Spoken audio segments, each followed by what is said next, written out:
Internet, la herramienta más utilizada por la cultura popular. Sin embargo, cada cosa tiene su lado oscuro. Internet claramente no es la excepción. En Internet la mayoría de los sitios ilegales han sido bloqueados, unos por spam, pero en el peor de los casos por tener información confidencial del gobierno. Por otra parte, para eso existe una parte la cual es muy curiosa llamada Deep Web. Más de uno debe de saber qué es ese sitio. Para quienes no lo sepan, la Deep Web es una página ilegal la cual al ingresar verás contenido confidencial, pero aquí viene lo interesante. Al entrar verás páginas con información de alta confidencialidad, pornografía infantil, páginas pedófilas, virus de computadora, entre más cosas. La historia comienza con un joven llamado Pablo. Pablo le interesaba lo desconocido, pero su ambición lo llevaría a una trágica historia. Era los finales del año 2015, Pablo regresaba del colegio. Pablo tenía una terrible obsesión hacia la Deep Web. Pablo generalmente se metía a la Deep Web unos 5 días a la semana.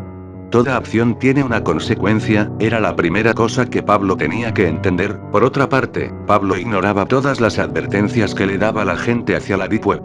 Un día Pablo iba caminando por una calle soleada, cuando se le ocurrió meterse a la Deep Web, pero al entrar en su casa, estaban sus padres hablando con un hombre de traje. Pablo entró lentamente en la casa tratando de hacer el menor ruido posible.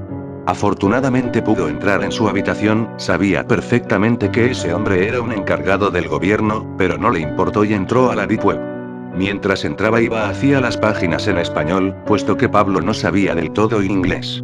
Mientras iba buscando más información, encontró una pestaña que decía: el episodio perdido de Clarence. Pablo sabía cómo era esa serie y tenía ganas de averiguar la información, pero, en cuanto iba a dar un clic, se abrió la puerta, entró el agente del gobierno armado apuntándole a Pablo diciéndole que suelte el computador. Pablo no se lo creía, lo habían descubierto. Sin embargo, no hizo comentarios, ya que todo lo que digas puede ser usado en tu contra. Pablo tenía miedo, la policía lo descubrió, no había nada que hacer.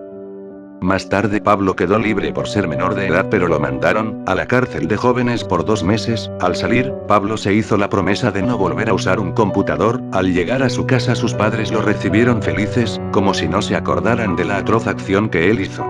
Después de unos días todo volvió a ser como antes. Sin embargo, Pablo no se quitaba la idea de su cabeza, ¿qué había en ese sitio? Pablo procuraba no preguntarse eso a sí mismo. Ya había pasado, ya no había nada de qué preocuparse.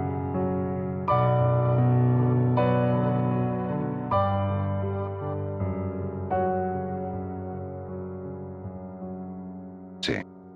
7 años han pasado desde aquella experiencia de Pablo. Por otro lado, él cada vez que recordaba a la Deep Web se convencía a sí mismo que ya había hecho el daño y ya no volvería a pasar. Al cumplir 20 años, Pablo estaba platicando con sus amigos, Ernesto, Alan y Daniel. Ernesto dijo: hace rato que yo quería visitar a mi familia, pero la maldita universidad no me ha dejado. Todos se quedaron callados al oír ese comentario de Ernesto. Alan le contestó: no te preocupes, hemos estado nosotros 4 por mucho tiempo, aunque no puedas ver a tu familia, nosotros estamos aquí. Daniel contestó: es cierto, nosotros somos tu familia.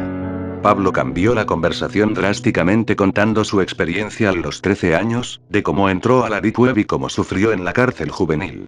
Sus amigos lo consolaron, y le dijeron que ellos le ayudarían con su trauma. Pablo se sintió muy alegre con ellos. Ernesto sacó su PC, y le dijo: no puedo esperar más, tenemos que lidiar tu trauma, hazme los honores. Pablo se volvió a meter a la Deep Web, puesto que en verdad temía meterse y que la policía lo descubriera de nuevo. Por otra parte, no le quedaba mucho que perder, y si volvía a la cárcel, por lo menos sus voces internas no lo torturarían aún más con el trauma de saber lo que decía el sitio web.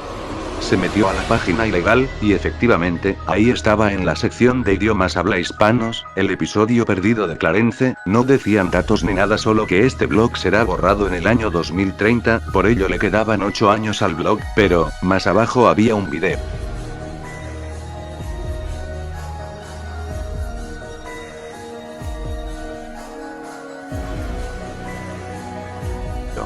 Era un hombre atado a una silla. Él parecía estar sangrando en el pecho, puesto que tenía la cara cubierta con una bolsa, pero, lo más tétrico es que atrás de él habían 4 niños.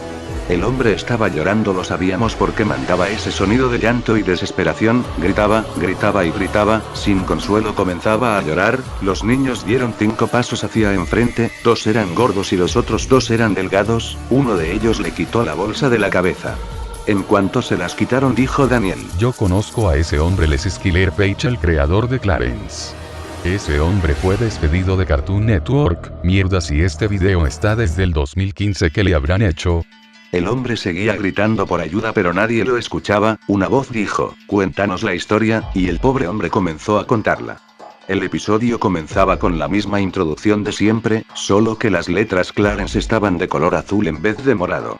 Comienza con el escenario de la primaria Aberdeen, y están en el almuerzo. Clarence estaba comiendo pizza, Jeff estaba comiendo ensalada y Sumo un pepinillo como siempre.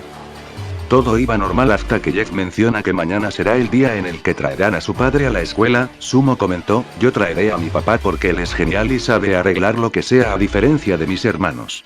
Jeff contesta que traerá a su mamá lesbiana. Esto se notaba que era humor negro. Benson escuchó el comentario de Jeff y comenzó a burlarse de él, y Sumo le dijo a Benson que por lo menos Jeff traerá a alguien que se preocupa